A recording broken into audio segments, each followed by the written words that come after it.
Sounds good. Let's do it. So, okay, so we have another quite exciting episode here with me, Erik at Two Strong Arms. Discover your inner force, or in Swedish, right? Upptäcka din Urkraft. So now, Steve, you're learning some Swedish as well, right? So mostly, you know, the people watching this are in Sweden, but, you know, our English level is usually pretty good. So I think everyone can kind of follow.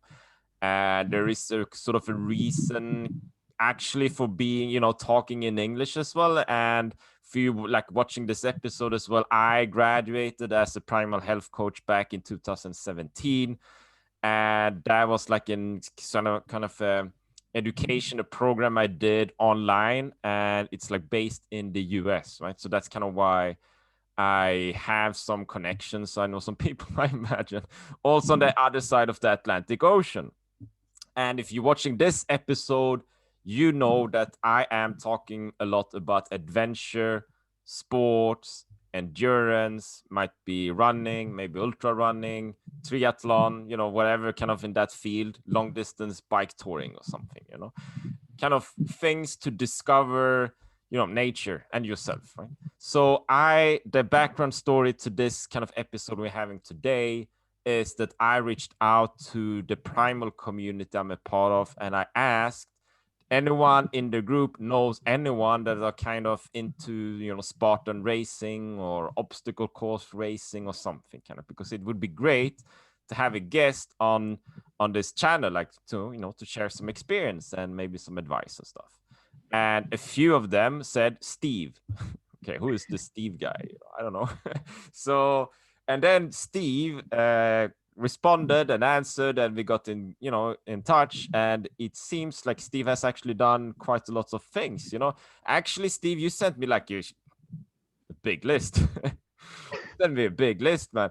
Maybe let's do like this. Maybe in your own words, you can describe a bit who you are and what you're doing. Would that work, Steve? Yeah, I think I can do that. Okay, sounds good. cool.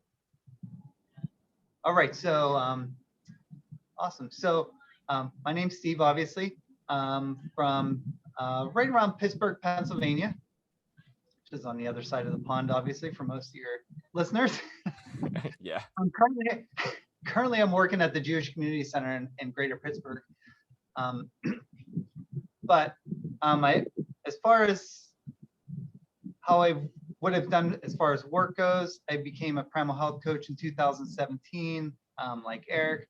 I got my level 2 primal certification in 2020. Back in 2011, I sort of changed everything. I found Spartan Race. I did my first race in 2012. I did a whole lot of races. In 2000, I think it was 15, I started working with Spartan part-time as an SGX coach on site. And then I did some kids race programming for 2 years on site as well.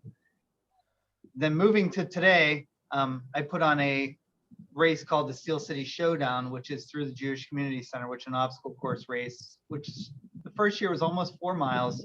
We probably had about 15 to 20 obstacles.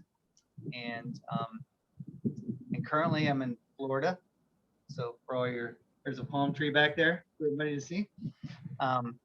Taking a little R&R because one of the big things for me is, you know, the nature connection and, you know, just resetting your mind.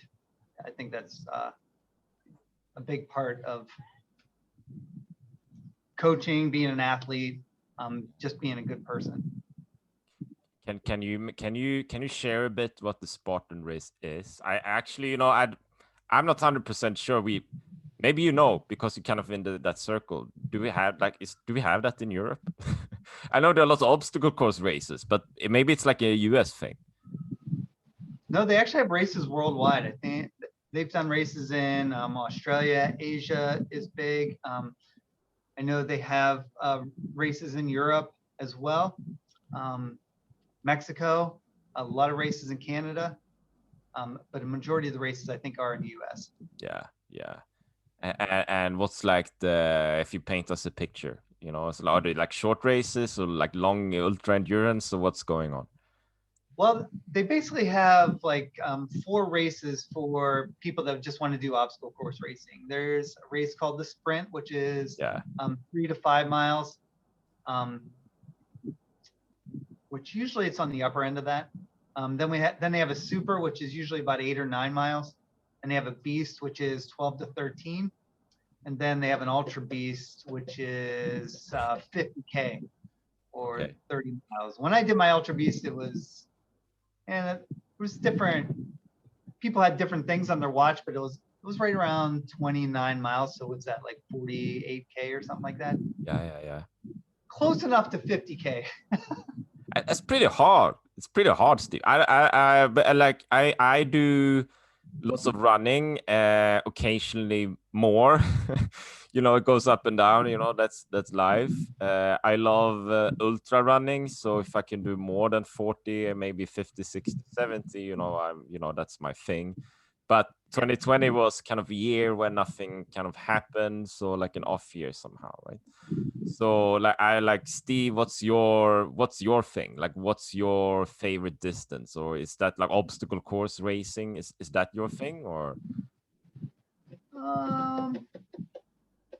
My thing right now is bird watching. That's what I'm doing in Florida. Well, that's pretty cool. That's the point. Yeah. Talk about another episode. Yeah, that's like episode 2. That's right. But for the most part, I've only done one Ultra Beast, but it was definitely my favorite. I'm gonna hopefully, as long as the race goes on again this year, I'm scheduled for the Vermont Ultra Beast again. Yeah. It's not, for me, it's not as much as the racing bit of those Ultra Beasts. It's like, I preach this when I teach Spartan Strong. It's like you against you. I mean, it's more to prove to yourself that you can overcome these big obstacles than, you know, competing against somebody else. Yeah. I did a lot of competing when I was in high school and college, or mostly in high school. And, you know, I don't need to compete against other people as much as I do, you know, just proving to myself. I turned 50 in November, and, you know, I want to, you know, do an Ultra Beast more to prove to myself that I can do it than, you know, to race against other people. So how many races have you done? Like Ultra Beasts, like one or few? But you've done lots of other things as well, or you know. So I mean, I've done a lot of beasts. I've done collecting races. Probably done 20 or 30 sprints. Yeah, I've done a lot of races, but definitely the Ultra Beast is my favorite. Yeah. People look at me really weird when I. Like how many hours does it take to do an Ultra Beast? It sounds tough, Steve. Like Ultra Beast. Yeah. So when I did mine, it was at Killington, which probably means nothing to anybody that's watching this, but it's one of the biggest ski slopes on the East Coast. Okay. So it was going up and down the mountains all day long. Yeah. But there was a lot of time when you were just in the woods on the course by yourself. Yeah. I just thought it was like so peaceful, and you know, some of the vistas that you can see, you know, the race is in Vermont and you can see all the way into New Hampshire. That was so cool. So I know you're probably going to bring this up later, but you know, the biggest advice I have to people that do these long races is to, you know, enjoy where you're at, because a lot of times these places are in epic places, and you just get caught up in what's there compared to, you know, focusing in on the trail and everything else. Yeah. How many hours are we talking about? What's that? How many hours would such a race take? It took me 12 and a half hours to do that race. Yeah, I got some good stories from it.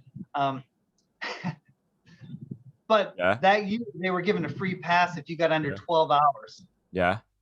So I got to like, you know, mile 23, and just from like going downhill, I'm sure you can relate to this. You're like braking all the time. Yeah. And your knees were just like blown up. They were just so probably had a lot of inflammation in my knees.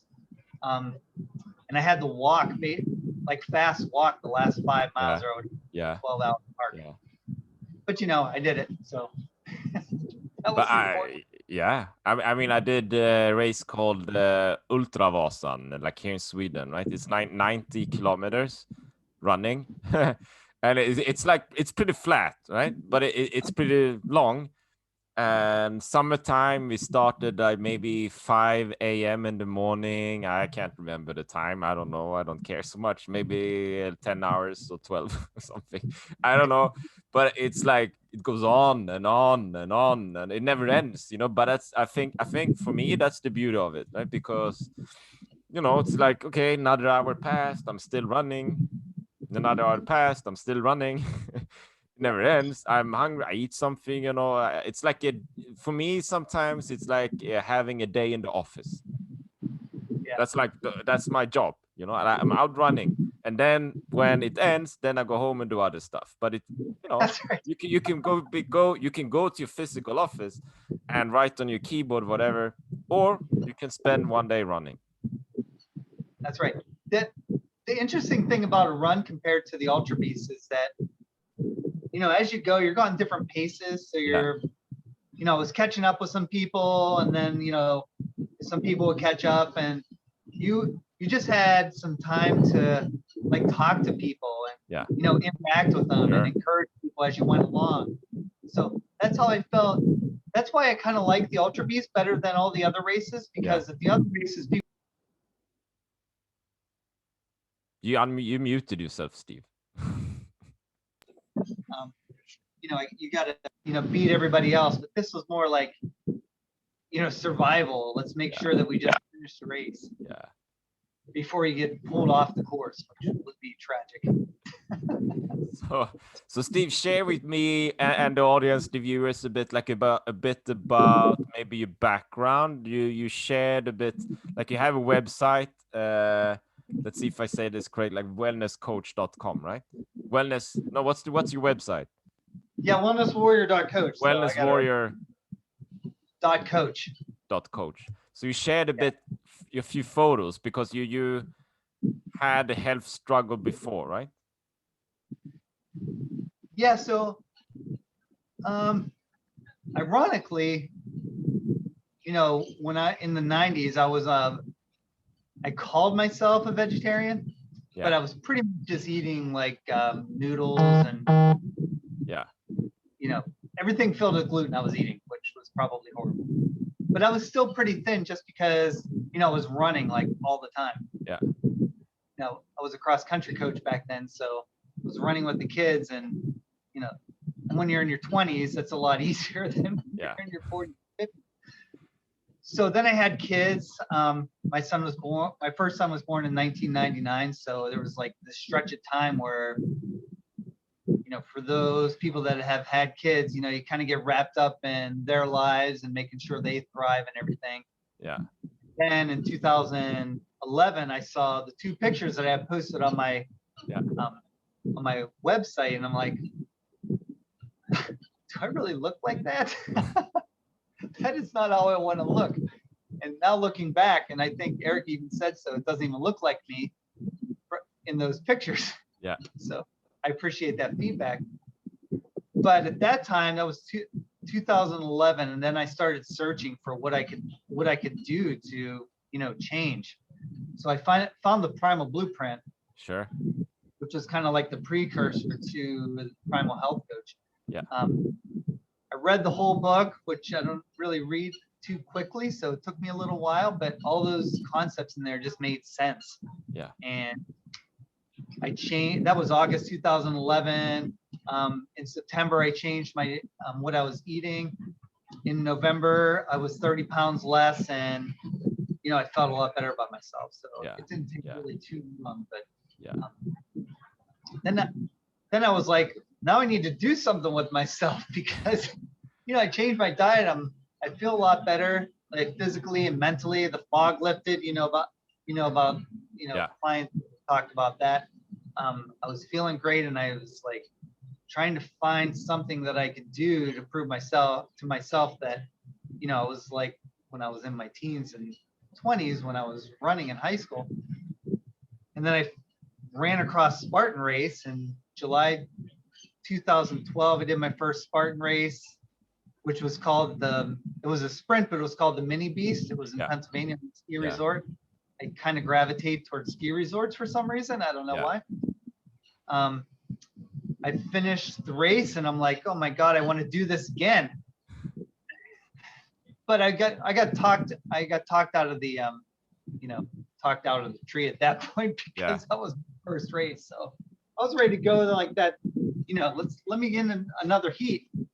But then I did, a sprint after that. I think that was in August, and I did my first beast, which was in Vermont, 2012. Yeah. So I did trifecta my first year. I didn't really even realize it at that time. Yeah. And the following year is when I did the Ultra Beast. So then I loved it so much that I wanted to share this with people. So I became a Spartan SGX coach. Okay. A personal trainer. As soon as they came out with level 2 Spartan coach, I became a level 2 Spartan coach. And then Primal Health coach came out in 2017. So I was an early adopter for that. And then when level 2 came out, I was an early adopter for that. So that's kind of like, I just wanted to share like my excitement for doing those you against you things. Yeah. That I enjoyed and helped turn me around. It's like my coaching, I do kind of online courses and kind of I'm setting up a group coaching thing and on one-on-one, but I kind of want to coach people to discover like adventure, right? So that they can do the like obstacle races, ultra running or whatever, but kind of the core point is just to head out in nature, use your body, right? And eat well and those things so you can enjoy nature. Yeah, I tried to theme my website around that, like being healthier and happier and starting the adventure. And if you look at my pictures on there, they're all like pictures of being outside and because that's this, Eric. We're designed to be outside. I mean, it's in our genes. We should be outside more often. And more often than not, most people are stuck in their office not doing anything outside. Steve, I haven't shared it because we haven't talked much before, but you know what I did in 2010? No, because I haven't shared it, but in 2010 I took my bike and I biked to Spain.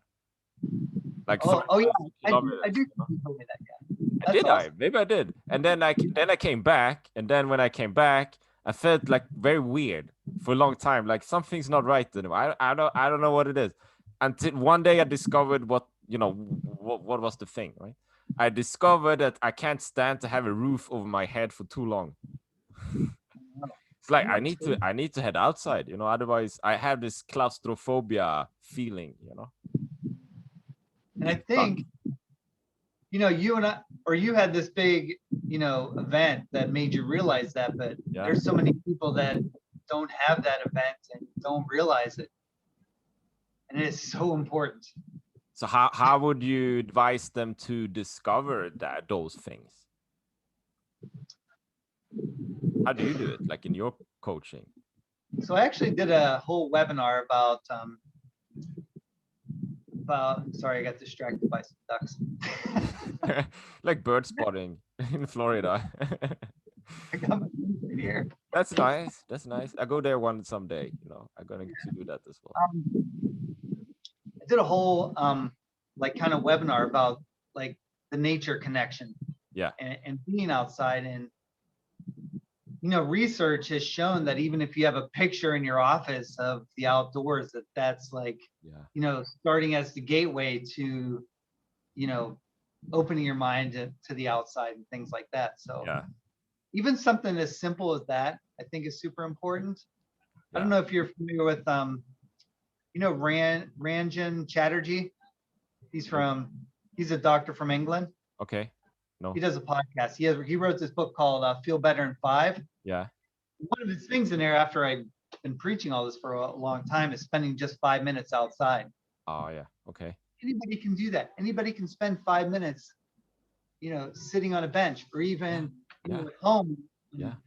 when we can't get out, we have bird feeders outside. So, just watching the birds is, a good experience and something simple that you can do and you don't even have to go outside. But that's like the gateway drug to being outside more. Like small step, like incremental steps, basically, right? Right. So if you would coach someone and they kind of want to do a Spartan race or something, I know you have like the exercise and the training, and you have the diet, and then you have like those incremental steps, and like where would you begin? That's a big question, maybe, but I mean, as far as getting them outside, or just all over? Yeah, I mean, maybe. I don't know, but it's not, you have someone, hi Steve, I want to do an obstacle course race. I want to do the Spartan race. I want to do the Ultra Beast. I have no experience in running, and I do 5 minutes outside, from time to time. I like to be in my office. Like, how would you begin, I think, talking to somebody about, the importance of, just a little bit of exercise is important, and then start from there. Because even if you're in the office, and you can even break it down like into those 5-minute increments, get up and, do 5 minutes worth of squats. Yeah. Or it doesn't even have to be that. It's just like, teasing out that little bit of exercise. And then once you start those tiny habits, if you were Atomic Habits, if you read that book, you get those little habits, and then you start like, stacking these things, then, you can be on your way to getting that exercise that you would need. Yeah. But the most important thing about obstacle course racing, in my mind, is to go in it with the right mindset. I mean, that is super important. I talk to, so many people that are like, oh my gosh, I never could do that. Or, that's too big. And it's like, you just go into it to have fun. That's just the most important thing. I mean, if you're an adult getting into this, I was 41 when I started that. Yeah. It's like you're going out onto the playground again for the first time. Yeah. And if you have a mindset like that, you're going to play, then, a lot of us forget that how to play.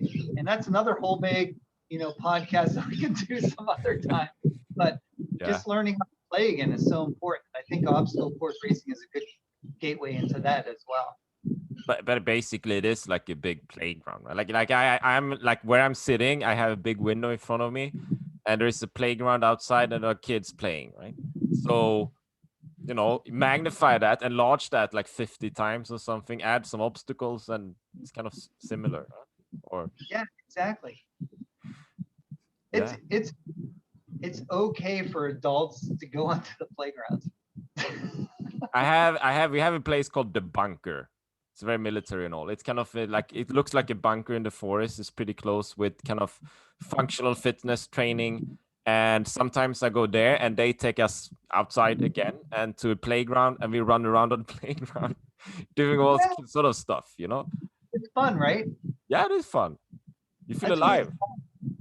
That's why I put on my website to have, be healthier and happier, because if you're playing and you're, doing something that you grew up doing, that made you happy, and discovering these things that make you happy. I mean, that's what it's all about. It's really about happiness.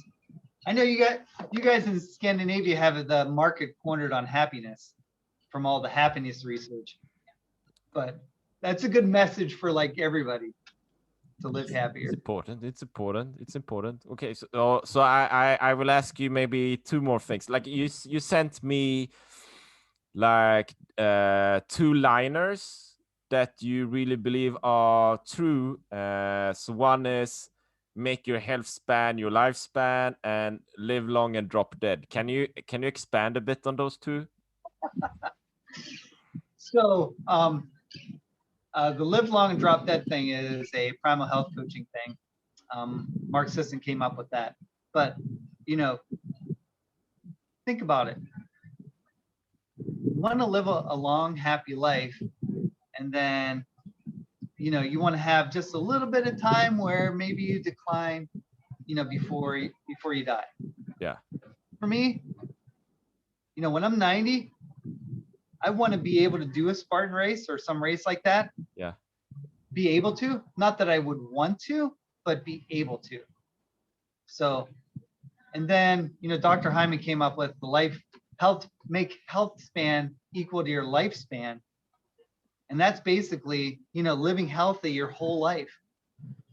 Yeah. And I think if people could wrap their head around what those two quotes really mean, Yeah. that it would change.